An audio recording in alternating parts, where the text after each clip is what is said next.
Hello students, welcome back to our YouTube channel service study. बच्चों, आज मैं आप सभी के लिए एक नई वीडियो लेकर आया हूं और इस वीडियो में मैं आप सभी को कक्षा 10 विज्ञान का एक प्रश्न पत्र पेपर सॉल्व कराऊंगा। और बच्चों, जैसा कि आप स्क्रीन पे देख पा रहे होंगे कि ये हाई स्कूल परीक्षा 2012 यहाँ पे लिखा हुआ है, मतलब ये 2012 का पेपर है।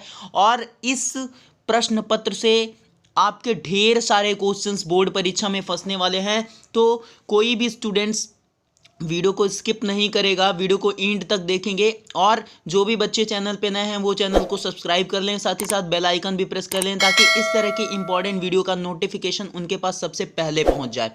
तो बच्चों, सबसे पहले हम अपना फिजिक्स वाला पार्ट कंप्लीट करेंगे, भौतिक विज्ञान का। तो खंड का यहाँ पे पहला प्रश्न दिया है बच्चों, स्क्रीन पे आपको दिख रहा होगा। उत्तल दर्पण के सामने रखी किसी वस्तु का प्रतिबिंब बनता है। पहला विकल्प दिया है वस्तु की स्थिति पर ही, दूसरा विकल्प है दर्पण के सामने वस्तु की स्थिति से दुगुनी दूरी पर, और तीसरा विकल्प है दर्पण के सामने वस्तु की स्थिति से आधी दूरी पर, और चौथा विकल्प है दर्पण के पीछे। तो बच्चों, मैं आप सभी को बता दूं कि जो हमारा उत्तल दर्पण होता है वो कुछ इस तरीके से होता है, जैसा कि मैं स्क्रीन पे बना रहा हूं अभी, ठीक है, इस तरीके से। और इसमें जो हमारा पॉलिश होता है, कलई किया हुआ पार्ट जो रहता है वो अंदर के साइड इधर रहता है, और इस साइड से जिधर से ये मैं एरो लगा रहा हूँ, तीर मार रहा हूँ, इधर क्या रहता है, हमारा परावर्तक पृष्ठ रहता है। तो बच्चों, उत्तल दर्पण के केस में हमेशा जो प्रतिबिंब बनता है वो दर्पण के पीछे बनता है। तो यहाँ पे कौन सा उत्तर हमारा सही होगा बच्चों, आप सभी समझ गए होंगे कि हमारा चौथा विकल्प सही होगा। तो बच्चों, अगले प्रश्न पे चलते हैं। अगले प्रश्न की बात करें अगर, तो ख वाला प्रश्न है, कह रहा है कि किस रंग की प्रकाशीय तरंगदैर्घ्य सबसे अधिक होती है बच्चों। तो सबसे अधिक प्रकाशीय तरंगदैर्घ्य जो होती है वो लाल रंग की होती है बच्चों। जैसा कि आपने प्रकाश का प्रकीर्णन पढ़ा होगा, तो उसमें सबसे कम जो प्रकीर्णन होता है प्रकाश का वो लाल रंग का होता है, ठीक है। और इसकी तरंगदैर्घ्य ज़्यादा होने की वजह से, ठीक है बच्चों, तभी हम कभी खतरे का निशान के लिए अगर यूज़ करना है रंग तो हम लाल रंग का यूज़ करते हैं। जैसे कि आपने देखा होगा कि रेलवे स्टेशंस पे क्या होता है कि वहाँ पे लाल जो बत्ती होती है उसके थ्रू हमको ये बताया जा रहा है कि अभी खतरे का निशान है, वहाँ पे अभी मत जाओ, ठीक है। कहीं पर भी अगर हमको खतरे का निशान के लिए चिन्ह प्रदर्शित करना है तो हम लाल रंग का यूज़ करते हैं, क्योंकि उसका जो प्रकीर्णन है वो बहुत ही कम होता है। और क्यों कम होता है, क्योंकि उसकी तरंगदैर्घ्य क्या होती है, बहुत ही ज़्यादा होती है, ठीक है बच्चों। तो यहाँ पे हमारा जो सही विकल्प होगा वो कौन सा होगा, ऑप्शन थर्ड, ठीक है बच्चों। अपने अगले प्रश्न पे, अगला प्रश्न है बच्चों ग वाला। ग वाले प्रश्न में कह रहा है कि एक विद्युत चालक में 1.0 एम्पियर की विद्युत धारा बह रही है, इसमें प्रति सेकंड बहने वाले इलेक्ट्रॉनों की संख्या होगी। बच्चों, बहुत ही सिंपल क्वेश्चन है, बहुत बढ़िया क्वेश्चन है बच्चों। इसको आपको थोड़ा सा सॉल्व करना पड़ेगा। सबसे पहले मैं आपको यहाँ पे आंसर बता देता हूँ कि तीसरा विकल्प यहाँ पे सही होगा, 6.25 इंटू 10⁻18, मतलब 6.25 गुणते 10 के घाते 18 नंबर ऑफ इलेक्ट्रॉन आएंगे बच्चों। इलेक्ट्रॉनों की जो संख्या होगी वो 6.25 गुणते 10 के घाते 18 आएगी। कैसे करना है वो भी मैं आपको बता दे रहा हूँ, आपको टेंशन लेने की ज़रूरत नहीं है थोड़ी सी भी। बच्चों, आप एक सूत्र पढ़े होंगे, एक या दो सूत्र पढ़ा होगा आपने। एक होता है Q बराबर NE, जहाँ पे N क्या है, इलेक्ट्रॉनों की संख्या है, और E जो है वो एक इलेक्ट्रॉन पर उपस्थित आवेश है, ठीक है बच्चों। और इसी तरीके से आपने एक और सूत्र पढ़ा होगा, Q बराबर I गुणते समय T, ठीक है। तो अगर यहाँ पे हम दोनों सूत्रों की तुलना करें तो क्या हो जाएगा, हमारे पास NE बराबर I गुणते T हो जाएगा। और हमको निकालना क्या है बच्चों, इलेक्ट्रॉनों की संख्या निकालनी है। तो इलेक्ट्रॉनों की संख्या हम कैसे निकालेंगे, N बराबर हो जाएगा, ये E इधर जाएगा तो डिवाइड हो जाएगा, तो IT अपॉन में E हो जाएगा, ठीक है बच्चों। और धारा का मान कितना है बच्चों, 1 एम्पियर है, 1 एम्पियर है। समय हमारा प्रति सेकंड में निकालना है, तो प्रति सेकंड का मतलब 1 सेकंड, तो 1 हो जाएगा। और एक इलेक्ट्रॉन पे कितना आवेश होता है बच्चों, 1.6 गुणते 10 के घाते -19। और इसको आप जब हल करोगे ना बच्चों, तो ये हमारा आएगा, कितना आएगा, ये आ जाएगा 0.625 गुणते 10 के खाते 19 आ जाएगा बच्चों। और इसको क्या करोगे, इसको आप लिख सकते हो 6.25 गुणते 10 के खाते 18।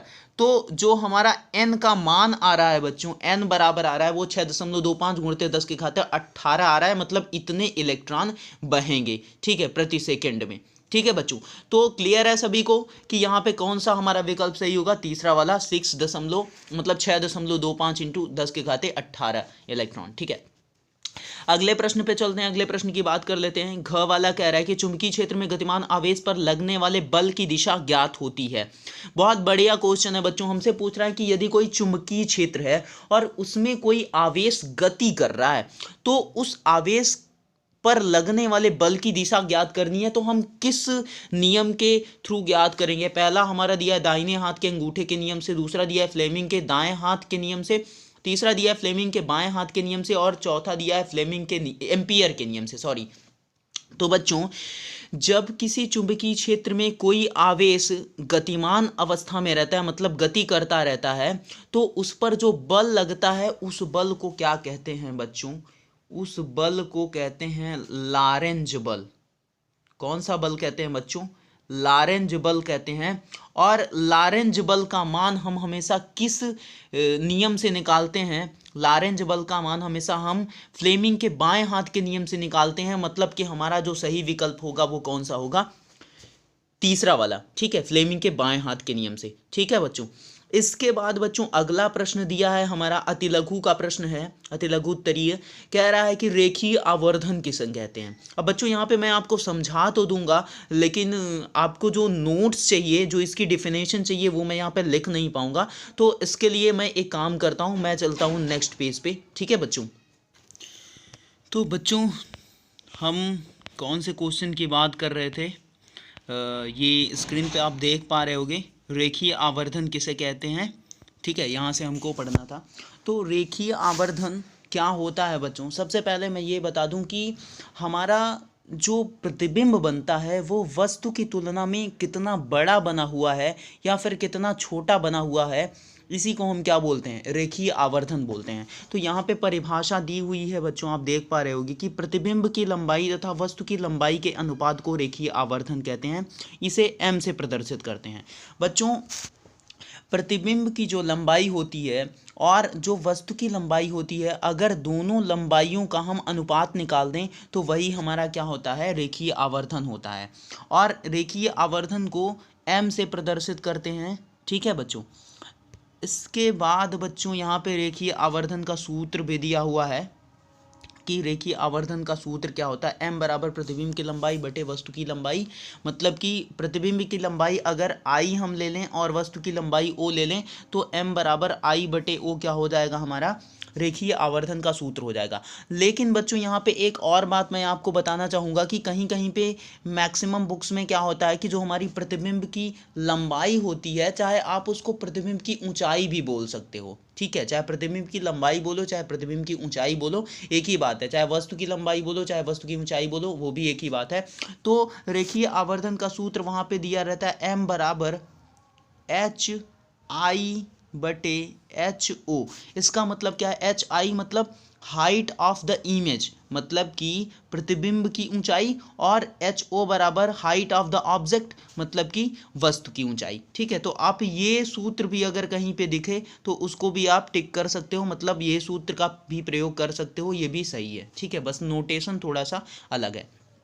इसके बाद अगला प्रश्न बच्चों यहाँ पे दिया हुआ है कि ओम का नियम लिखिए। ठीक है, ओम का नियम क्या होता है। तो सबसे पहले मैं आप सभी को बता दूं कि ओम का नियम क्या होता है बच्चों। यदि हमारे पास कोई चालक है और उस चालक के सिरों पर कुछ न कुछ विभवांतर है बच्चों, तो उस चालक में धारा प्रवाहित होगी। जाहिर सी बात है कि अगर किसी चालक में हमको धारा प्रवाहित करना है तो उसमें विभवांतर होना चाहिए, मतलब उसके सिरों पर जो विभवांतर हो वो अलग अलग हो, तो उसमें धारा प्रवाहित होगी। तो मैं क्या कह रहा हूँ, ध्यान से सुनिए। ओम का नियम क्या कहता है कि किसी चालक के सिरों पर जो विभवांतर उपस्थित होता है वो उस चालक में प्रवाहित हो रही धारा के अनुक्रमानुपाती या समानुपाती होता है। ठीक है, यही हमारा ओम का नियम है। जैसा कि यहाँ पे लिखा है, स्क्रीन पे आप देख पाओगे कि किसी चालक के सिरों पर उपस्थित विभवांतर उस चालक में प्रवाहित धारा के समानुपाती होता है। और यहाँ से अगर हमको सूत्र निकालना है तो हम ये कर सकते हैं कि विभवांतर समानुपाती विद्युत धारा, और V प्रोपोर्शनल टू I, मतलब V समानुपाती I, अगर हम विभवांतर को V से प्रदर्शित करें और विद्युत धारा को I से प्रदर्शित करें। और बच्चों आप सभी को पता है कि जब भी हमारा समानुपाती या अनुक्रमानुपाती का चिन्ह हटता है तो इक्वल बराबर का चिन्ह लाने के लिए एक हम नियतांक का प्रयोग करते हैं, और वो नियतांक यहाँ पे R का प्रयोग कर रहे हैं। तो V बराबर IR जो है ये हमारा क्या है बच्चों, ओम का नियम है।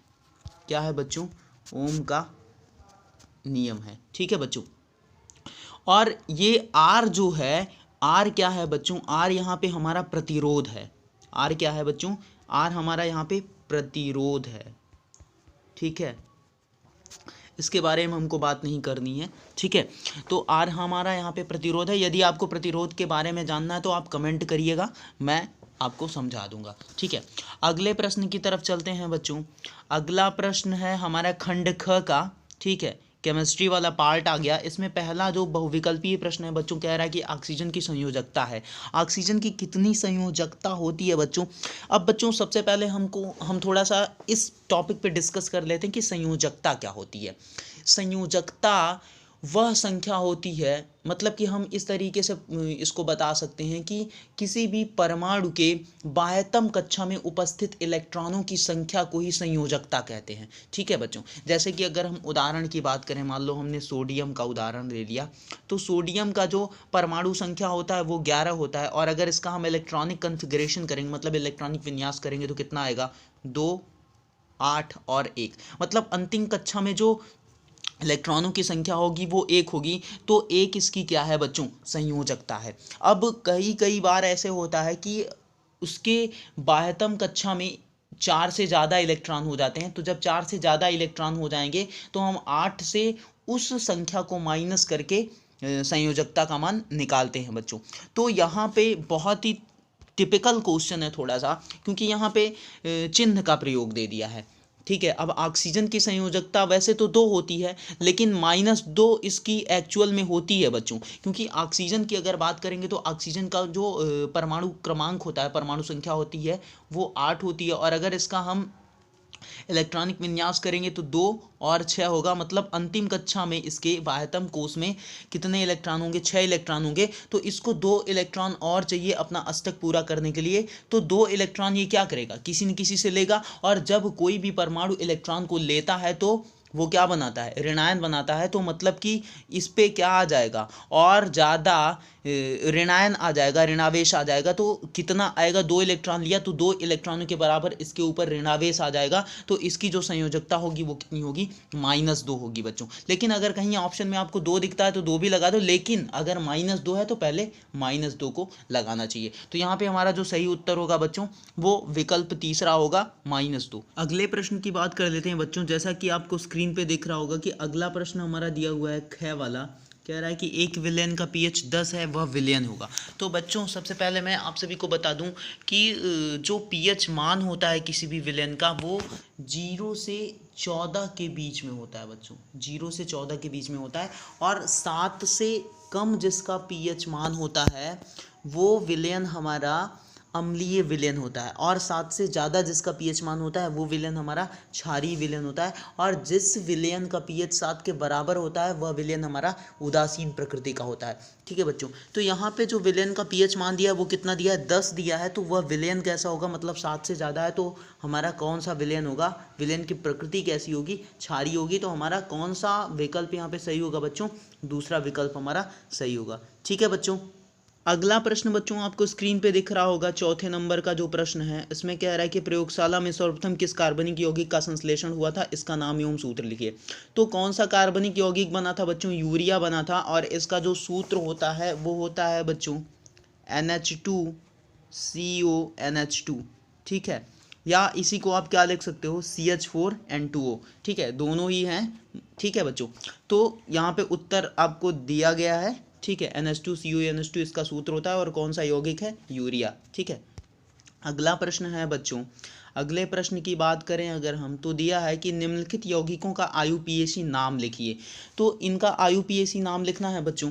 तो तो लिख लेते हैं। सबसे पहले हम क्या करते हैं, कार्बन की संख्या को काउंट करते हैं, गिनते हैं। तो गिनते हैं तो हम उधर से कार्बन की संख्या को गिनना स्टार्ट करते हैं जिधर से हमारा क्रियात्मक समूह श्रृंखला पास पड़े, ठीक है, या डबल बॉन्ड या ट्रिपल बॉन्ड पास पड़े। तो यहाँ पे ना हमारा कोई क्रियात्मक समूह जुड़ा है और ना किसी कार्बन के बीच में द्विबंध या त्रिबंध है, तो हम किधर से भी गिनना स्टार्ट कर सकते हैं। तो हम इधर से गिन रहे हैं, एक, ये हो जाएगा एक, ये हो जाएगा दो, ये तीन, और ये चार, और ये पाँच। तो 5 कार्बन है और हर कार्बन के बीच में कौन सा बंध है बच्चों, एकल बंध है। तो 5 कार्बन के लिए क्या आएगा, पेंट आएगा, पेंट आएगा। और एल्केन का है क्योंकि हर एक कार्बन के बीच में कौन सा बंध है, एकल बंध है, तो इसका नाम क्या हो जाएगा बच्चों, पेंटेन। ठीक है, तो ये किसका सूत्र है बच्चों, पेंटेन का। इसका आईयूपीएसी नाम क्या होगा, पेंटेन। ठीक है बच्चों।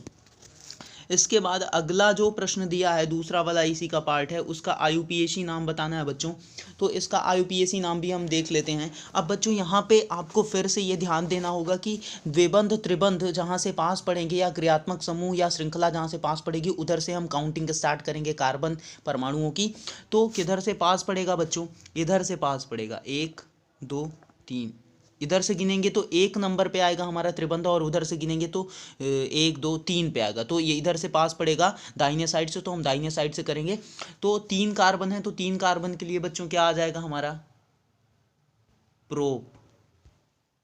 क्या आ जाएगा, 3 कार्बन के लिए प्रोप आ जाएगा। और बच्चों हमारा त्रिबंध है, तो त्रिबंध के लिए क्या जुड़ता है बच्चों, आइन। क्या जुड़ता है, आइन जुड़ता है। तो इसका जो नाम होगा बच्चों वो क्या हो जाएगा, प्रोपाइन। ठीक है, प्रोप धन आइन बराबर क्या हो जाएगा, प्रोपाइन हो जाएगा। तो इसका आईयूपीएसी नाम मतलब क्या हो जाएगा, प्रोपाइन हो जाएगा। अगला प्रश्न बच्चों स्क्रीन पे दिया हुआ है, कह रहा है कि असंतृप्त हाइड्रोकार्बन किसे कहते हैं। बहुत ही सिंपल क्वेश्चन है बच्चों। असंतृप्त हाइड्रोकार्बन की बात अगर हम करें तो जब वो मतलब कि वो हाइड्रोकार्बन जिसमें कार्बन परमाणुओं के मध्य द्विबंध उपस्थित हो या फिर त्रिबंध उपस्थित हो, मतलब कि जो 2 कार्बन परमाणु हों या ढेर सारे जो भी कार्बन परमाणु हों वो आपस में किस तरीके से जुड़े हुए हों, द्विबंध से या फिर त्रिबंध से जुड़े हुए हों, तो उस हाइड्रोकार्बन को हम असंतृप्त कहेंगे। और अगर एकल बंध है कार्बन कार्बन परमाणुओं के बीच में तो उस हाइड्रोकार्बन को हम संतृप्त हाइड्रोकार्बन कहते हैं। ठीक है बच्चों।